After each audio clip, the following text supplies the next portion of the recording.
சரி ஒரு மழைத்துளிக்கு கடல பத்தி எதுவுமே தெரியாது. ஆனா, மழைத்துளி வானத்துலருந்து கீழ விழுக போய் தான் கடல் மாரி இருக்கிற பெரிய விஷயத்துல அதால ஒரு பார்ட்டா இருக்க முடியுது. ஸோ இங்க என்ன பிரச்சனைன்னா, நம்ம எண்ட் ரிசல்ட்ஸ தான் பார்க்குறோம். ஆனா, அது கிரியேட் பண்ண உதவுன ஸ்பார்க்க நம்ம விட்டுர்றோம். இங்க வந்து நம்ம வந்து என்ன யோசிச்சுட்டு இருக்கோம்னா, நான் யோசிக்கிறது இவ்வளோ சின்னதா இருக்கு. இல்லாட்டி நான் யார் ஒரு விஷயத்த சேஞ்ச் பண்றதுக்கு? இதனால என்ன நடக்க போகுது? அப்படின்றது தான் எல்லாருமே யோசிச்சுட்டே இருக்குமே தவிர, நம்ம இத பண்ணா என்ன ஆகுன்றத யோசிக்க மாட்டேங்கிறோம். ஒரு ஸ்டார் கூட ஒரு டஸ்ட்ல இருந்து தான் ஃபார்ம் ஆயிருக்கு. ஸோ, நீங்க உங்க ஐடியாஸ ஷேர் பண்ண ஆரம்பிங்க. உங்களோட குட் தாட்ஸ பேஸ் பண்ண விட்டுறாதீங்க. ஜஸ்ட் டிராப் இட் ஆன் ட்ரெசன்ட். இங்க வந்து நீங்க ரெடியா இருக்கீங்களா இல்லையான்றதெல்லாம் முக்கியம் இல்ல. உலகம் வந்து உங்க விஷயத்த கேட்கறக்கு ரெடியா இருக்கு.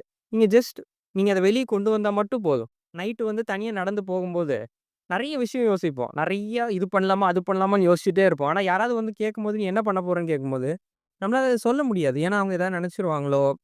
ஆனா நம்ம டீப் டவுன் அவங்க நம்ம சொல்றத கேட்டு, "இது உன்னால முடியும்னு" சொல்றதுக்கு தான் ஏக்கமா இருப்போம். உங்களோட எல்லா தாட்ஸ் அண்ட் ஐடியாஸ்க்கும் பிரசன்ட்ல கண்டிப்பா வேலிடேஷன் அண்ட் ரெகக்னிஷன் கிடைக்கும்.